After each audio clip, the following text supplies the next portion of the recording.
હાલો નમસ્કાર, આપણા વિડીયોમાં આપ સૌનું હાર્દિક સ્વાગત છે। ખરેખર ભારત એ લોકશાહી દેશ છે અને લોકોને બોલવાનો અધિકાર છે। ખરેખર વિદ્યાર્થી માટે કડક કાયદો બનવો જોઈએ કે વિદ્યાર્થીને કોઈ કોલર પર ના પકડી શકવું પડે, કારણ કે આજનો વિદ્યાર્થી આવતીકાલનો એસપી છે, આજનો વિદ્યાર્થી આવતીકાલનો કલેક્ટર છે, આજનો વિદ્યાર્થી આવતીકાલનો ધારાસભ્ય છે, આજનો વિદ્યાર્થી આવતીકાલનો રાષ્ટ્રપતિ છે। અને જો આજ વિદ્યાર્થીને ઢોરની જે મારવામાં આવે તો ખરેખર બહુ દુઃખની વાત કહેવાય।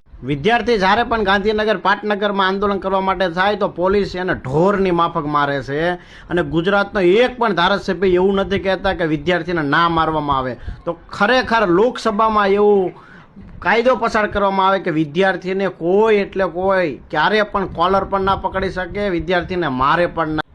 જેવો વ્યવહાર આપણી સાથે અંગ્રેજો કરતા હતા, અંગ્રેજો કરતાં પણ આ બહેતર વ્યવહાર આ સરકાર કરે છે।